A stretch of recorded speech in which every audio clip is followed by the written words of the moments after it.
Good afternoon, everybody, and thanks for joining us on KXAN Live. I'm Will Dupree, coming to you from the KXAN Live studio.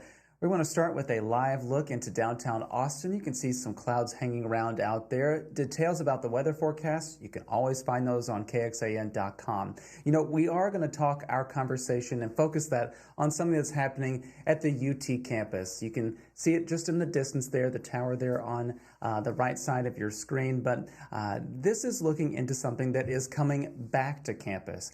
And the story that you can check out is this one right here. The headline reads, UT to reinstate standardized testing, reviving equity debate in college admissions. The reporter behind this story is one of our interns here at KXAN News. Please welcome to the conversation, Rue Moody. Rue, thank you so much for being here. We appreciate it, and nice to see you reporting published on our website. Thank you for having me, Will. Yeah, and Rue, everybody, is a fourth-year student at UT studying journalism, so we're very glad that you were here with us this past semester, really. And Rue, I just want to focus on that story that we just showed the headline for. What got you looking into that? Because there was an announcement by the university that may have sparked this. So this all started for me back in March when UT released a statement saying that they're going to reinstate standardized testing in their admissions process. I have two younger sisters who are going through the college application process, and it got me thinking, is this a good thing or a bad thing? How is this going to affect future applicants? Yeah, and so this is all going to be restarting with the fall 2025 applicants. So that's the people who are applying relatively soon. Correct. Yeah, and previously the university had made it test optional. What was that exactly, and when did they institute that approach that they're now changing back something? So test optional became a thing in COVID when it wasn't necessarily safe for all students to go to a school and take this standardized test, whether it be the ACT or the SAT. So they gave students the choice whether they wanted to submit their test scores or not. This became more popular. They kind of let it go on up until now. Clearly, we're a little bit past the pandemic, yet test optional was still a thing at UT until they made this announcement back in March. So when they were test optional, what impact did that have on the people that you spoke to in your story? What we ended up seeing was a kind of test ratcheting process where students would only submit the score they got if it was a really good score. So before, you had to submit your score. It didn't matter if it met the mean, medium, the highest, it just had to be done. But now students who took the test, if they didn't reach that ideal range for the college they were applying to, they didn't submit it. They didn't need to. But what that, left us with is only the top scores being submitted, which wasn't really accurate. And now that the university and several others across the U.S. are once again going to consider these standardized test scores, what kind of reaction is that making with people who are applying and maybe some education advocates too? And this is where we get into this debate being resparked, because for a long time people have made the comment that standardized testing isn't fair. It's not equitable because more like higher income students and families can pay to have private testing or take the test as much as they want. They can have private tutoring, while students from lower income districts could not. But what the test shows, or what the data showed over the past few years of looking at these test optional scores versus not having test optional, was that the scores don't make these disparities happen. It is just reflecting society.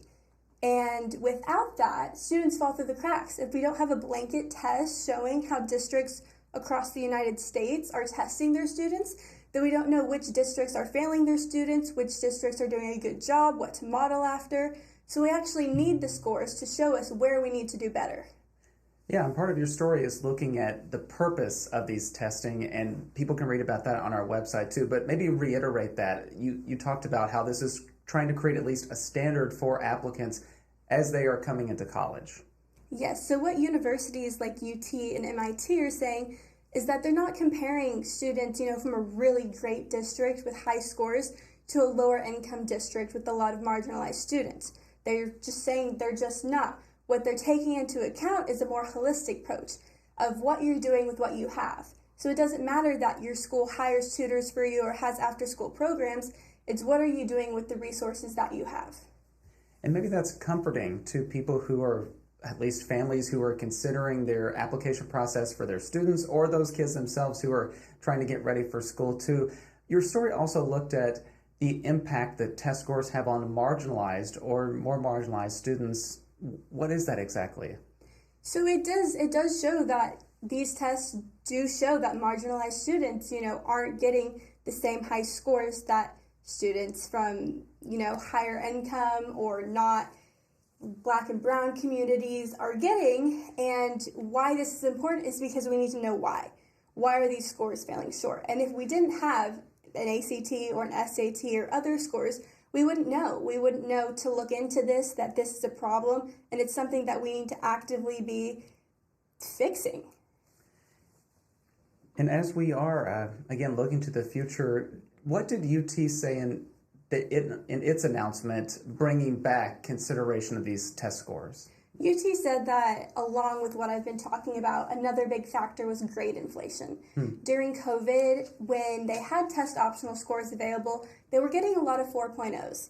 And Will Ramsdell, who's in my story, will say, it came from a good place. Teachers felt bad. Students were going through this awful pandemic, home life, school life, academics. It was a lot to deal with. So they curved the grades a little bit.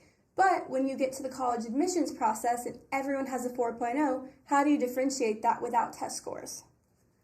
And so, once again, those test scores will be reinstated and looking into admissions for the fall 2025 applicants. Rue, thank you so much for this story. I mean, this really sheds a lot of information and maybe some perspectives that we really didn't think about with this coming back.